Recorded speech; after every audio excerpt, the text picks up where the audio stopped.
மதன், போயிங்க பத்தி சொல்லு. Boeing manufacturer கிட்ட வந்து நிறைய இந்த ஃபிளைட்ட செஞ்ச மேனுஃபேக்சரர் போயிங் இருக்காங்கல்ல, அவங்க கிட்ட வந்து நிறைய பிரச்சனை இருக்குதுன்னு சொல்றாங்களே. ஏன் இவ்வளோ நாள் அதை பத்தி நம்ம சேனல்ல பேசல, இப்பமாவது பேசு அப்படிங்கிற ஒரு பர்டிகுலர் கமெண்ட்டை நான் நிறைய இடத்துல பார்க்குறேன். இங்க நேத்திக்கு வீடியோல ஃபுல்லா போய் பார்த்தீங்கன்னா கமெண்ட் செக்ஷன்ல இருக்குது, இன்ஸ்டாகிராம் டிஎம்ஸ்ல இருக்குது. அண்ட் இன்னைக்கு வீடியோல அகமதாபாத்ல இருந்து லண்டன் போக வேண்டிய ஃபிளைட் ரொம்ப துயரமான ஒரு சம்பவம் ஏற்பட்டுச்சு. அந்த ஃபிளைட்டோட மேனுஃபேக்சரர் அந்த ஃபிளைட்டை ரன் பண்றது ஏர் இந்தியா. ஆனா அந்த ஃபிளைட்டை செஞ்சது யாருன்னு பார்த்தீங்கன்னா போயிங் அப்படிங்கிற இந்த ஒரு பர்டிகுலர் கம்பெனி. இந்த கம்பெனி மேல தான் நிறைய கேள்விகள் எந்திரிச்சுக்கிட்டே இருக்குது. ஏன் டிஜிசிஏ ஓகேவா, directorate general of civil aviation, இந்தியாவோட கவர்மெண்ட் அத்தாரிட்டி, அவங்க வந்து ஏர் இந்தியா கிட்ட இருக்கக்கூடிய எல்லா போயிங் ஃபிளைட்ஸையும் வந்து நீங்க மறுபடியும் ஒன் டைம் செக் பண்ணுங்க, ஒரு ஸ்பெஷல் செக்அப் பண்ணுங்கன்னு சொல்லிட்டு ஒரு ஆர்டரே கொடுத்திருக்காங்க. போயிங் அப்படின்னு சொல்லப்படக்கூடிய இந்த ஒரு கம்பெனி இருக்காங்கல்ல, இவங்களோட ஃபிளைட்ஸ் வந்து கம்பேர் டு அதர் ஃபிளைட்ஸ் அதிகமான பெர்சன்டேஜாவும் விபத்துகள் ஏற்பட்டிருக்குது. அதே நேரத்தில் அதிகமான நம்பராகவும் விபத்துகள் ஏற்பட்டிருக்குது. இந்த போயிங்குக்கும் இப்போ எல்லாருமே போயிங் மேல சந்தேக கண்ணை எழுப்புறதுக்கும் காரணம் என்ன, இன்னைக்கு வீடியோல நான் உங்ககிட்ட டீடைலா சொல்ல போறேன். And thanks to all of you ஓகேவா. ஆக்சுவலா இந்த டாபிக் நான் இன்னைக்கு பேசணும்னு நினைக்கல. நான் வந்து இன்னைக்கு இஸ்ரேல் அண்ட் ஈரான் அந்த பிரச்சனை தான் நான் ஃபுல்லா பேசணும்னு நினைச்சேன். பட் இதை நிறைய பேர் கேட்டுட்டு இருக்கப்போ தான் ஓகே, இது நம்ம ஊர்ல வந்து இதுதான் இன்னும் ஃபோக்கஸா இருக்குது அப்படின்னு நான் புரிஞ்சுக்கிட்டேன். ஸோ இங்க கமெண்ட் பண்ற எல்லாருக்கும், எம்ஜி ஸ்குவாட்ல ஒரு கம்யூனிட்டியா இருக்கிற எல்லாருக்குமே வந்து மிகப்பெரிய தேங்க்ஸ். எனிவே, நான் இப்போ இந்த போயிங் அப்படிங்கிற இந்த ஒரு கம்பெனி மேல ஏன் இவ்வளவு சந்தேக கண்ணு இருக்குங்கிறத உங்ககிட்ட டீடைலா சொல்ல ஆரம்பிக்கிறேன். ஹலோ எவ்ரிவான், நான் Madan Gowri and hello my dear MG squad. First விஷயம் என்ன அப்படின்னு பார்த்தீங்கன்னா, உலகத்தில் மொத்தம் இருக்கக்கூடிய ஏர்கிராஃப்ட் மேனுஃபேக்சரர்ஸ் யாருன்னு பார்த்தீங்கன்னா, மொத்தமே வந்து ஒரு கையில் வந்து நம்ம எண்ணி முடிச்சிடலாம். மேஜர் ஏர்கிராஃப்ட் மேனுஃபேக்சரர்ஸ் அப்படின்னு பார்த்தீங்கன்னா, அதில் மேஜராக இருக்கக்கூடிய ரெண்டு பிளேயர் யாருன்னு பார்த்தீங்கன்னா, ஏர்பஸ் அப்படிங்கிற ஒரு கம்பெனி, போயிங் அப்படிங்கிற இந்த கம்பெனி ஓகேவா. நீங்கள் வந்து ஏர் இந்தியாவில் ஃப்ளை பண்ணலாம், நீங்கள் ஆகாசாவில் ஃப்ளை பண்ணலாம், நீங்கள் இண்டிகோவில் ஃப்ளை பண்ணலாம், நீங்கள் வந்து வேற ஏதாவது ஒரு கம்பெனியில் ஃப்ளை பண்ணலாம், லுஃப்தான்சாவில் ஃப்ளை பண்ணலாம், பிரிட்டிஷ் ஏர்வேஸில் ஃப்ளை பண்ணலாம். இதெல்லாமே வந்து யாருன்னு பார்த்தீங்கன்னா டிராவல்ஸ் மாதிரி. நம்ம பஸ்ஸில் போகிறப்போ இந்த டிராவல் கம்பெனி ஒவ்வொருத்தங்க வச்சு நடத்துவாங்க. எஸ்ஆர்எம் டிராவல்ஸ் இருக்கும், எஸ்ஆர்எஸ் டிராவல்ஸ் இருக்கும், இவங்க டிராவல்ஸ். ஆனா அந்த பஸ்ஸை இவங்க கிட்டே கொடுக்கிறது யாரு, இந்த ஃபிளைட்டை இவங்க கிட்டே கொடுக்கிறது யாருன்னு பாத்தீங்கன்னா ரெண்டு மேஜர் மேனுஃபேக்சரர்ஸ் தான் வேர்ல்டு லெவல்லே நான் சொல்றேன் ஓகேவா. இவங்க ரெண்டு பேர் கிட்ட தான் வந்து மோர் தென் 85% ஷேர் இருக்குது இன்னைக்கு வரைக்கும். யோசிச்சு பாருங்க, நீங்க 10 முறை ஃபிளைட்ல போனீங்கன்னா 8 முறை இவங்க ரெண்டு பேரோட ஃபிளைட்ல தான் ஏதோ ஒண்ணுல போயிருப்பீங்க. அந்த அளவுக்கு வந்து டாமினேட் பண்ணிட்டு இருக்காங்க. இந்த ரெண்டு பிளேயர்ஸ் யாருன்னு பாத்தீங்கன்னா, ஒன்னு ஏர்பஸ், இன்னொன்னு போயிங் ஓகேவா. இப்போ அதிகமான கேள்விகள் கேட்கப்படக்கூடிய கம்பெனி யாருன்னு பாத்தீங்கன்னா போயிங் தான். ஏன் அப்படிங்கறத சொல்ல ஆரம்பிக்கிறேன். ஒரு காலகட்டத்தில் ஓகேவா, ஒரு 30-40 இயர்ஸ்க்கு முன்னாடி பாத்தீங்கன்னா, போயிங் அப்படிங்கிற ஒரு கம்பெனி தான் வேர்ல்டு லெவல்ல அதிகமா ஃபிளைட்ஸ் செஞ்சிட்டு இருக்கிற கம்பெனியா இருந்தாங்க. இன்ஃபேக்ட் இப்போ 80% வந்து ஏர்பஸ் போயிங்னு ரெண்டு கம்பெனி தான் செஞ்சிட்டு இருக்காங்கன்னு சொன்னேன்ல. ஒரு 30-40 வருஷத்துக்கு முன்னாடி பாத்தீங்கன்னா ஒரு கம்பெனி தான், மொத்தமே வந்து போயிங் மட்டும் தான் இருப்பாங்க. அவங்களுக்கு காம்படிஷன் சொல்லிக்கிறதுக்கு கூட யாரும் கிடையாது. அண்ட் போயிங் வந்து அமெரிக்காவோட ஒரு பிரைடாவே பார்த்துட்டு இருந்தாங்க. ஃபார் எக்ஸாம்பிள், எப்படி ஒரு கண்ட்ரிக்கும் பாத்தீங்கன்னா ஒரு கம்பெனி வந்து அவங்க நாட்டோட பிரைடாவே பார்ப்பாங்க. இப்போ சைனாவோட டிக்டாக் இருக்குல்ல, அத சைனீஸ் கவர்மெண்ட் வந்து ஒரு பிரைடா பார்ப்பாங்க. அலிபாபாவை வந்து ஒரு பிரைடா பார்ப்பாங்க. கவர்மெண்ட்டுக்கு வந்து இந்த கம்பெனி முன்னாடி போகிறது வந்து அவங்களுக்கு நல்லதுன்னு பார்ப்பாங்க. இந்தியால டிசிஎஸ் பார்ப்பாங்க, ரிலையன்ஸை பார்ப்பாங்க, அதானியா பார்ப்பாங்க. நம்மளுக்கு பொலிட்டிக்கல் ஒபினியன்லாம் வேற, பட் கவர்மெண்ட் வந்து அப்படிதான் பார்ப்பாங்க. இவங்க எல்லாம் நம்மள ரெப்ரசென்ட் பண்ணக்கூடிய கம்பெனிஸ்னு. இந்த கம்பெனிஸ்க்கெல்லாம் வந்து நிறைய இடங்கள்ல வந்து கவர்மெண்ட் வந்து ஒரு கன்சர்ன் வைக்கும் ஓகேவா. இவங்க நம்மள எப்படி ரெப்ரசென்ட் பண்றாங்க. அந்த மாதிரி அமெரிக்காவோட கிரவுன் ஜெல் இருக்கிறதுல மிகப்பெரிய மகுடமா அவங்க பார்த்த கம்பெனி எதுன்னு பாத்தீங்கன்னா போயிங் அப்படிங்கிற கம்பெனி தான். பிகாஸ் உலகத்தில் இருக்கக்கூடிய யார் எங்க இருந்து எங்க போகணும்னு நினைச்சாலும், ஒருத்தன் சென்னையில இருந்து கிளம்பி கொல்கட்டா போகணும்னு நினைச்சாலும், இல்ல டெல்லியில இருந்து கிளம்பி தாக்கா போகணும்னு நினைச்சாலும், இல்ல காங்கோல இருந்து கிளம்பி சவுத் ஆப்பிரிக்காக்கு ஒருத்தன் போனாலும், எங்கேருந்து எங்க போனாலும் போகக்கூடிய ஃபிளைட் வந்து போயிங் ஃபிளைட். அது செய்யறது அமெரிக்கா அப்படிங்கிற ஒரு மிகப்பெரிய பெருமை அவங்களுக்கு இருந்துச்சு. இதை வந்து சேலஞ்ச் பண்றதுக்கு வந்து ஒரு புது அமைப்பே வந்து உருவாக்குனாங்க. ஒரு கன்சார்டியம் மாதிரி உருவாக்கி யூரோப்ல இருக்கக்கூடிய பிளேயர்ஸ் ஓகேவா, ஜெர்மனி, ஸ்பெயின், இந்த மாதிரி 1-2 கண்ட்ரீஸ் ஒன்னா சேர்ந்து நாங்களும் ஃபிளைட் செய்வோம், எங்களாலையும் ஃபிளைட் செய்ய முடியும், இதென்ன இந்த டாமினன்ட்டா ஒரு மொனோபோலி மாதிரி இருக்குது, ஒருத்தன் மட்டும் இருந்துட்டு இருக்கான், எங்களாலையும் பண்ண முடியும்னு சொல்லிட்டு போயிங்க்கு காம்படிஷனா உருவாக்குன ஃபிளைட் தான் எதுன்னு பாத்தீங்கன்னா ஏர்பஸ் அப்படிங்கிற ஒரு பர்టిక్యులர் கம்பெனி. ஏர்பஸ் வந்து உருவாக்குனதுக்கு அப்புறம் என்ன பண்றாங்க, பயங்கரமா எஃபர்ட் போடுறாங்க. கவர்மெண்ட், அங்க இருக்கக்கூடிய பிளேயர்ஸ் எல்லாரும் இதுக்குள்ள பயங்கரமா எஃபர்ட் போட்டு ஏர்பஸை உருவாக்குறாங்க. உருவாக்குனதுக்கு அப்புறம் அவங்க போயிங்க பயங்கரமா சேலஞ்சும் பண்றாங்க. இவங்க ஃபிளைட்டை வந்து விக்கிறதை விட கம்மியான காசுக்கு விற்க ஆரம்பிக்கிறாங்க. எஃபிஷியன்ட்டான ஃபிளைட், மைலேஜ் கம்மியான பெட்ரோல் கன்சியூம் பண்ற மாதிரி வந்து ஃபிளைட் விற்கிறாங்க. லைட்டர் வெயிட்டா கொடுக்குறாங்க. இன்னும் கொஞ்சம் ஃபியூவல் கன்சம்ஷன் கம்மியாகும். இந்த மாதிரி நிறைய அட்வான்டேஜஸா வந்து ஃபிளைட்டை உருவாக்குறாங்க. அப்போ இதெல்லாம் நடந்துட்டு இருக்கிற நேரத்தில் என்ன ஆகுதுன்னு பாத்தீங்கன்னா, கொஞ்சம் கொஞ்சமா போயிங் அப்படின்னு சொல்லப்படக்கூடிய அந்த டாமினன்ட் பிளேயர், அமெரிக்கால இருந்து உருவான ஃபிளைட் மட்டும் தான் வேர்ல்டு ஃபுல்லா இருக்குங்கிற ஒரு காலகட்டம் போய் ஏர்பஸ் வந்து பயங்கரமா டஃப் கொடுக்க ஆரம்பிக்கிறாங்க. And every other player like இந்த டிராவல் கம்பெனிஸ்லாம் இருக்காங்கல்ல, ஏர் இந்தியா, இண்டிகோ, ஸ்பைஸ் ஜெட், இவங்களுக்குலாம் இது பயங்கரமான ஒரு விஷயம். ஏன்னா ஒருத்தங்கிட்ட வந்து ஃபிளைட்டை தப்பான்னு சொன்னா அவன் சொல்றது தான் வேலை, நம்ம கொடுத்துட்டு தான் வரணும் வரணும். 2 பேர் இருக்கப்போ நீ பெட்டரான டீல் குடுக்குறியா, நீ பெட்டரான டீல் குடுக்குறியான்னு 2 பேர்கிட்டயும் நெகோஷியேட் பண்ணலாம். இன்ஃபேக்ட் 2 பேர் காம்படிஷனுக்கே பொறந்தவங்க. ஓகேவா? சோ ஏர்டெல்லும் ஜியோவும் வந்து கிட்டத்தட்ட ஒரே லெவலுக்கு தான் நமக்கு சப்ஸ்கிரிப்ஷன் பேக்க குடுத்துக்கிட்டே இருப்பாங்க. ஏன்னா 2 பேரும் காம்படிஷன். அது டியோபோலி. சோ இது வந்து ஒரு டியோபோலி மார்க்கெட். 2 பேர் தாங்கிறப்போ பீப்புளும் அத வந்து இந்த டிராவல்ஸ் எல்லாருமே வந்து அத என்ஜாய் பண்ண ஆரம்பிச்சாங்க. இப்படி இருக்கிற நேரத்துல ஆனா இது போயிங்க்கு நல்ல விஷயம் இல்லல. ஏன்னா பின்னாடி வந்தது தான் ஏர்பஸ்.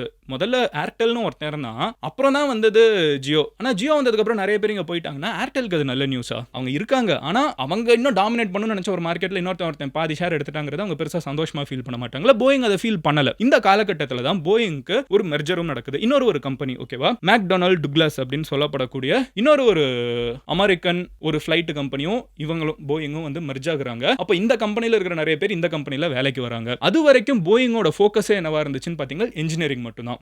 முழுக்க இன்ஜினியரிங்ல நம்ம இன்னோவேஷன் பண்ணனும், சேஃப்டில இன்னோவேஷன் பண்ணனும். அப்படி இருக்கிற கம்பெனிக்கு வந்து இந்த மாதிரி ஆட்கள் உள்ளுக்குள்ள வந்து புதுசா 2 கம்பெனி மெர்ஜ் ஆகும்னு சொல்லுவாங்க. நம்ம கேள்விப்பட்டிருப்போம் கரெக்ட்டா? சோ இந்த இப்போ வந்து நீங்க பாத்தீங்கன்னா ஹாட் ஸ்டாரா இருந்தது. இப்போ ஜியோ, டிஸ்னி, ஹாட் ஸ்டார் அப்படின்னு நம்ம சொல்ல ஆரம்பிச்சிட்டோம். அப்போ 2 கம்பெனில இருக்கிறவங்களும் மெர்ஜ் ஆவாங்க. இப்படி மெர்ஜ் ஆகறப்ப நிறைய பொலிட்டிக்கல் பிரச்சனை எல்லாம் உள்ளுக்குள்ள இருக்கும். நீ பெரிய ஆளா, நான் பெரிய ஆளா. அந்த மாதிரி இங்கேயும் பிரச்சனைகள் இருக்குது. ஓகேவா? இந்த பிரச்சனைகள்ல என்ன ஆகுதுன்னு பாத்தீங்கன்னா உள்ளுக்குள்ள நிறைய பேர் வந்து விசில் ப்ளோவர்ஸா மாறுறாங்க. அதாவது என் கம்பெனி தான், இங்க தான் நான் வேலை பார்த்துட்டு இருந்தேன். ஆனா இவங்க செய்யறது தப்பு. இத வெளிய யாருமே சொல்ல மாட்டேங்கிறாங்க.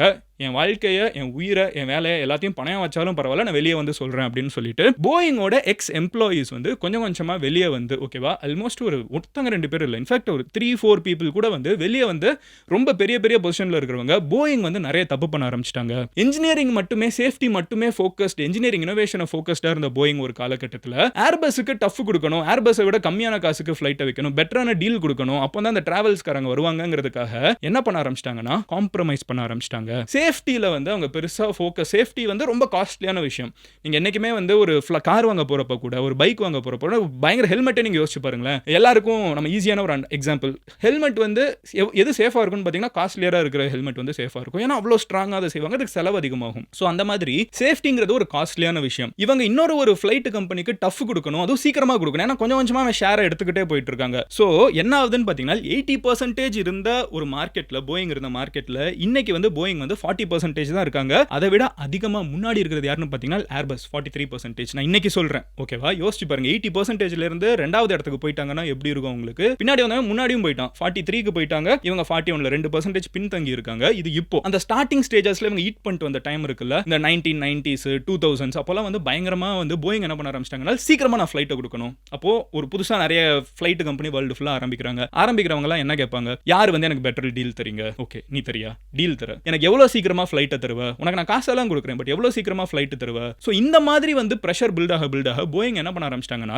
அவுட் சோர்ஸ் பண்ண ஆரம்பிக்கிறாங்க அவங்களோட மேனுஃபேக்சரிங். இதுதான் வந்து விசில் ப்ளோவர் சொன்ன முதல் பிரச்சனை. அவுட் சோர்ஸ் பண்றது பெரிய பிரச்சனை கிடையாது. ஐபோன் கூட இன்னைக்கு சைனால தான் ஃபுல்லா மேனுஃபேக்சர் ஆகுது. ஆனா அந்த அவுட் சோர்ஸ் பண்ணி வரக்கூடிய ப்ராடக்ட் வந்து போனுக்கு நம்ம அட்ஜஸ்ட் பண்ணிட்டு போலாம், ஃப்ளைட்டுக்கு அட்ஜஸ்ட் பண்ணிட்டு போலாமா அப்படிங்கறத அவங்களோட கேள்வியா இருக்குது. ஏன்னா அந்த அவுட் சோர்ஸ் பண்ணக்கூடிய இடங்கள்ல இவ்வளோ பெர்ஃபெக்ட்டான குவாலிட்டி ஒரு நாள் ஒரு காலகட்டத்தில் வந்து இன்ஜினியரிங் பெர்ஃபெக்ஷன் சொல்லிட்டு இருந்த போயிங் வந்து இன்னைக்கு அந்த அளவுக்கு வந்து அதை பெருசா ஓகே இந்த டீல் வந்து நம்ம சீக்கிரமா கொடுக்கணும், இத்தனை ஃப்ளைட்டை சீக்கிரமா டெலிவர் பண்ணணுங்கிறதுக்காக சில காம்ப்ரமைசஸை செய்ய ஆரம்பிச்சாங்கன்னு அந்த கம்பெனியில் வேலை பார்த்தவங்களே வெளியே வந்து சொல்ல ஆரம்பிக்கிறாங்க. ஒருத்தங்க 2 பேர் கிடையாது, நான் தேடி பார்த்த வரைக்குமே ஒரு 3-4 பேர் சொல்லியிருக்காங்க. அண்ட் இவங்களோட கொஞ்சம் கொஞ்சமா இவங்க வெளியே சொல்ல ஆரம்பிக்கிறப்போ போயிங் மேல நிறைய குறைகள் வந்து மக்களும் சொல்ல ஆரம்பிக்கிறாங்க. பிகாஸ் பேரலா என்ன ஆகுதுன்னு பார்த்தீங்கன்னா ஏர்பஸ் வந்து ஒரு பயங்கரமான ஒரு மாடலை லான்ச் பண்றாங்க. இந்த மாடல் வந்து பயங்கரமா எல்லாருமே டிராவல்ஸ் எல்லாருமே வந்து இவங்க பக்கம் போறாங்க. ஏன்னா இது வந்து மைலேஜ் வந்து அதிகமாக தருது. சோ பெட்ரோல் செலவு கம்மியாகுதுன்னு இங்க போறாங்கன்னு இவங்களும் அதுக்கு ஈக்குவலா நான் காம்படிஷனா இன்னொன்னு கொடுப்பேன் அப்படின்னு சொல்லி வேகமா ஒன்னு செய்றாங்க. ஒரு ஃப்ளைட்டை டெவலப் பண்றதுங்கிறது பல வருஷ ப்ராசஸ், பல மாசம் இல்ல பல வருஷ ப்ராசஸ். பட் இந்த ப்ராசஸ் அவுட் சோர்ஸ் பண்றது அரைகுறையா சீக்கிரமா பண்ணணும்னு, ஏன்னா உள்ளுக்குள்ள புதுசா கம்பெனிக்குள்ள வந்திருக்காங்கன்னு சொன்னேன்ல மர்ஜருக்கு அப்புறம், அவங்க எல்லாம் பெரிய இன்ஜினியர்ஸ் கிடையாது. அவங்களோட ஐடியா வந்து பிசினஸ், நான் பெருசா இந்த காம்படிஷன்ல வந்து ஒரு யூரோப்பியன் கம்பெனியோட விட ஒரு அமெரிக்கன் கம்பெனி வரணும், இவங்க வேகமா ஃப்ளைட்டை டெலிவர் பண்ண ஆரம்பிக்கிறாங்க. அப்படி டெலிவர் பண்ண ஃப்ளைட்ஸ் 2 ஃப்ளைட் விபத்துக்குள்ளாகுது. 300 பேருக்கும் மேற்பட்டவங்க இறந்து போறாங்க. இதுக்கு காரணமே வந்து இந்த போயிங் அப்படிங்கிற கம்பெனி வந்து அவசரமா டெலிவர் பண்ணது, ஒழுங்கான சேஃப்டி செக்ஸை வந்து கம்ப்ளீட்டா ஃபாலோ பண்ணாம இருந்தது, அவுட் சோர்ஸ் பண்ணது, குவாலிட்டி செக்ஸ்ல வந்து அவங்க பெர்ஃபெக்ஷனை மிஸ் பண்ணிட்டாங்க. ஃப்ளைட்டுங்கிறப்ப வந்து முடிஞ்சு ஒரு பஸ் விபத்தாச்சுன்னா சில பேர் தப்பிப்பாங்க, ஒரு கார் விபத்தாச்சுன்னா நம்ம ஏர் பேக்லாம் வச்சு இன்னைக்கு யாருமே காயப்படாம வெளியே வர முடியுது. அண்ட் இப்போ கப்பல் கூட நம்ம கேள்விப்பட்டிருப்போம், அங்கங்க கவுந்துச்சுன்னா நம்ம மக்கள் வந்து காப்பாத்திடுறாங்க, ரெஸ்கியூ போட்ஸ்லாம் வந்துருது. அந்த மாதிரி இந்தியன் நேவிக்கு கூட இப்போ ரீசெண்டா சைனா தேங்க்ஸ்லாம் சொன்னாங்க. அந்த மாதிரி ஏதாவது ஒன்று நடக்கும். ஆனா ஃபிளைட் ஒன்று போச்சுன்னா போனது அவ்வளோதான். எக்ஸ் சீஃப் மினிஸ்டரா இருந்தாலும் உள்ளுக்குள்ள இருந்தா இறந்து போயிடுவாங்க. ஸோ அந்த சேஃப்டிங்கிறது வந்து we should have maximum safety. உலகத்திலேயே பீக் சேஃப்டி வந்து ஃபிளைட்ல தான் இன்னோக்கும் இருக்குது. ஆனா அதுல ஒரு சின்ன விபத்து ஏற்பட்டாலும் மொத்த ஃபிளைட்டும் காலிங்கிறப்போ மக்களுக்குள்ள வந்து பதட்டம் அதிகமாகுது. 300 பேர் இறந்து போறாங்க. 2 ஃபிளைட் வந்து டைரக்டா இந்த போயிங்கோட நெக்லிஜென்ஸ்னால அப்படின்னு வந்து பேசப்பட ஆரம்பிக்குது. இந்த நேரத்தில் என்ன ஆகுதுன்னு பாத்தீங்கன்னா குளோபல் லெவல்ல அந்த பர்టిక్యులர் மாடல் ஆஃப் போயிங் வந்து கொஞ்ச நாள் நிறுத்தி கூட வச்சிருந்தாங்க. அதுக்கப்புறம் அவங்க மறுபடியும் நிறைய விஷயங்களை ப்ரூவ் பண்ணி தான் ரன் பண்ண ஆரம்பிச்சாங்க. அதுக்கப்புறமும் பாத்தீங்கன்னா சில இடங்கள்ல நீங்க பாத்தீங்கன்னா டோர் வந்து தனியா பிஞ்சிட்டு போன மாதிரி சில வீடியோஸ் பார்த்திருப்பீங்க. இப்போ ரீசெண்டா கூட பார்த்திருப்பீங்க கண்ணாடி விழுந்துருச்சு. இதெல்லாம் வந்து போயிங்கோட ஒரு காலத்துல பீக் சேஃப்டி மெஷர் ஸ்டாண்டர்டைஸ்ல இருந்து அவங்க கொஞ்சம் கொஞ்சமா ப்ராஃபிட்டுக்காக அவுட் சோர்ஸ் பண்ண ஆரம்பிக்கிறது, ப்ராஃபிட்டுக்காக குவாலிட்டியை கம்மியாக்குறது அப்படின்னு சொல்லிட்டு அவங்க மேல வைக்கக்கூடிய குறை மிக பெருசா இருக்குது. அண்ட் இதுல ஒரு ரொம்ப என்ன சொல்ல ஏதோ சினிமா மாதிரி ஒரு பாட்டு சோகமான ஒரு விஷயம் என்னன்னு பாத்தீங்கன்னா அந்த கம்பெனில இருந்த உயிரை பணயம் வச்சு நிறைய பேர் வெளியே வந்து சொன்னாங்க இந்த கம்பெனி சரியில்லைங்க, ஏதோ பிரச்சனை இருக்குது, நான் இந்த கம்பெனில பல வருஷமா வேலை பார்த்துட்டு இருக்கேன், இந்த கம்பெனி இன்னொரு கம்பெனி உள்ள வந்து சேர்றதுக்கு முன்னாடி எப்படி இருந்துச்சுன்னு தெரியும், இப்போ எப்படி இருக்குன்னு தெரியும், இந்த கம்பெனி சரியில்லைன்னு சொல்றவங்க இருப்பாங்கல்ல, அப்படி சொன்ன விசில் ப்ளோவர்ஸ் எட்வர்ட் ஸ்னோடன் மாதிரி அந்த மாதிரி விசில் ப்ளோவர்ஸ் அவங்கள சொல்லுவாங்க. அவங்க மோஸ்ட் ஆஃப் டைம் கிட்டத்தட்ட 3 பேர் வெளியே வந்து சொல்லியிருக்காங்க. 3 பேருமே வந்து இறந்து போயிட்டாங்க. போலீஸ் வந்து இது நேச்சுரல் சிச்சுவேஷன் தான், நார்மலா தான் இறந்து போயிருக்காங்கன்னு சொன்னாலும் 3 பேரும் இறந்து போனது நிறைய பேருக்கு சந்தேக கண்ண மறுபடியும் உருவாக்குது. போயிங் அகைன்ஸ்டா இருக்கிற கேசஸ் வந்து 100% ப்ரூவ் பண்ணி இவங்க அவ்வளவுதான் கிரவுண்ட் பண்ணும் அப்படின்லாம் யாரும் சொல்லல. அதுக்கு மேஜர் ரீசன் என்னன்னு பாத்தீங்கன்னா அதுக்கு மேல அந்த ப்ரூஃப் வந்தவங்க சொன்னவங்க இறந்து போயிருக்காங்கிறதெல்லாம் ஒரு சைடு விடுங்க. இன்னொரு சைடு அது அமெரிக்காவோட கிரவுன் ஜெல். போயிங்க நீங்க பகிச்சுக்கிறது கிட்டத்தட்ட அமெரிக்கன் கவர்மெண்ட் பகிச்சுக்கிற மாதிரி. ஏன்னா இத்தனை வருஷம் ஒரு கம்பெனி வந்து ஒரு நாட்டுல இருக்காங்கன்னா நீங்க எந்த நாடுனாலும் எடுத்துக்கோங்க, எந்த கம்பெனினாலும் எடுத்துக்கோங்க, ஓகேவா? அந்த கம்பெனி வந்து அந்த கண்ட்ரிக்குள்ளோட கவர்மெண்ட்டுக்குள்ள வந்து அப்படியே வேறெல்லாம் உள்ளுக்குள்ள போய் பிடிச்சு வச்சிருப்பாங்க. 5 வருஷத்துக்கு ஒரு தடவை பிரசிடென்ட் மாறலாம், பிரைம் மினிஸ்டர் மாறலாம், கவர்மெண்ட்ஸ் மாறலாம். ஆனா இந்த கம்பெனிஸ் வந்து பாத்தீங்கன்னா இங்க ஒரு பிரசிடென்ட் இருந்தாங்கன்னா இவங்க கூட ஜாலியா இருப்பாங்க, நாளைக்கு இன்னொரு பிரசிடென்ட் வந்துட்டாங்கன்னா அவங்க கூட ஜாலியா இருந்துட்டு போவாங்க, அந்த மாதிரி போயிடுவாங்க. அப்போ இந்த கம்பெனிஸ் எல்லாத்தையுமே வந்து அமெரிக்கா வந்து ஒரு கிரவுன் ஜுவல் மாதிரி பாக்குது. அந்த கம்பெனிஸ் விழுகிறதுக்கு அந்த நாடு விடாதுங்கிறப்போ நிறைய டீல்ஸ் எல்லாம் பாத்தீங்கன்னா இந்த பிரசிடென்ட்லாம் வந்து இன்னொரு நாட்டை போய் விசிட் பண்ணிட்டு வருவாங்க. அமெரிக்கன் பிரசிடென்ட்லாம் இன்னொரு நாட்டை விசிட் பண்ணாங்கன்னா இவங்க இத்தனை போயிங் ஃபிளைட் வாங்க போறாங்கங்கிறது வரைக்கும் டீல்லேயே சைன் பண்ணுவாங்க. அந்த அளவுக்கு பேசுவாங்க. அந்த அளவுக்கு போயிங் வந்து அவங்க பெரியதா பாக்குறாங்கிறதுனால போயிங்க வந்து இவ்வளோ கேள்விகள் எழுப்பினாலும் போயிங் மேல ஸ்ட்ராங்கான ஆக்ஷன்ஸ் நீங்க வந்து பெருசா பார்த்திருக்க மாட்டீங்க. அவங்க காம்பன்சேஷன் கொடுத்திருக்காங்க, அவுட் ஆஃப் கோர்ட் செட்டில்மெண்ட் போயிருக்காங்க, அந்த மாதிரிலாம் இருக்குது. பட் மேஜர் ஆக்ஷன் அவங்க தண்டிக்கப்பட்டாங்களா பெருசா அந்த மாதிரி நீங்க மிகப்பெரிய நியூஸ் எதுவும் பெருசா நம்ம பார்க்க மாட்டோம். அண்ட் இன்னொரு ஒரு விஷயம் இருக்குது, இதுல இறந்து போனாங்கன்னு சொன்னேன்ல, நம்மளுக்கு ஒரு கேள்வி இருக்கும், இவ்வளோ பேர் இதை பேசுறோம், நான் தமிழ்நாட்டில் உட்காந்துக்கிட்டு இதை ஒரு வீடியோவா மேக் பண்றேன், அமெரிக்காவில் இருக்கிறவங்களுக்கு என்னை விட இதை பத்தி அதிகமா தெரியும், அங்க வந்து ஏவியேஷன் இண்டஸ்ட்ரி நாலேஜ் எல்லாமே கொஞ்சம் அதிகம் தான், வேர்ல்டு ஃபுல்லா இந்த மாதிரி எல்லாரும் இருக்காங்க, இருந்தாலும் ஏன் அப்போ போயிங் கிட்ட ஃபிளைட் இன்னும் 40% வாங்கிட்டு இருக்காங்கன்னு பாத்தீங்கன்னா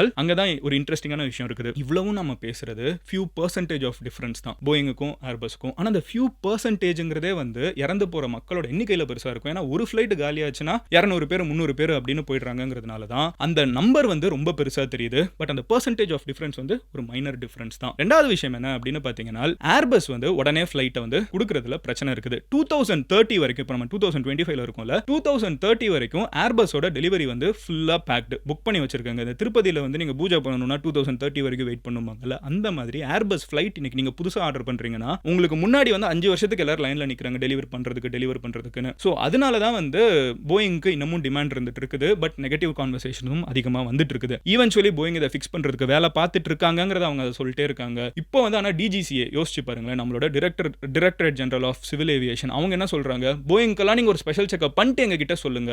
இது வந்து ஒரு அது ஏன் ஏர் இந்தியாவில் இருக்கிற போயிங் கிட்ட மறுபடியும் சொல்லணும், ஏன்னா இது எல்லாமே வந்து கரெக்டா ஒரு 12 வருஷத்துக்கு முன்னாடி டெலிவர் பண்ண போயிங். அப்போ நீங்க அதெல்லாம் செக் பண்ணுங்க அப்படிங்கறத வந்து கவர்மெண்ட் அத்தாரிட்டிஸே சொல்றாங்க. ஸோ இதுவும் ஒரு கான்வர்சேஷன் பாயிண்டா இருக்குது. ஸோ ஒரு சின்ன எக்ஸாம்பிள் சொல்லிடுறேன். 2000ல இருந்து 2025 லாஸ்ட் 25 இயர்ஸ்ல ஏர்பஸ் வந்து 35 to 45 விபத்துகள்ல வந்து ஈடுபட்டு இருக்குது. போயிங் வந்து 80 to 90 டபுள் ஆஃப் தட் அதே காலகட்டத்தில் 2000ல இருந்து 2025. இதுக்கு ஒரு காரணம் போயிங்கோட பழைய ஃபிளைட்லாம் இன்னும் அந்த காலகட்டத்தில் பறந்துட்டு இருக்குன்னு நம்ம சொன்னாலும் இந்த நம்பர் வந்து ஆல்மோஸ்ட் டபுளா இருக்குது கம்பேர் டு ஏர்பஸ். நீங்க ஓவரால் பெர்சன்டேஜா பாத்தீங்கன்னா சின்னதா இருந்தாலும் ஏர்பஸ் வந்து கம்பேரிட்டிவ்லி போயிங்கை விட சேஃபா இருக்குங்கிறது பரவலா எல்லாரும் ஒத்துக்கக்கூடிய விஷயம். அண்ட் ஆக்சுவல் டேட்டா அதை தான் சொல்லிட்டு இருக்குது. இன்னைக்கு இந்த ஃபிளைட் விபத்துக்குள்ள இருக்குல்ல, இந்த அகமதாபாத்ல இருந்து லண்டன் போக வேண்டிய flight, it is one of the world's safest flight ஆக்சுவலா.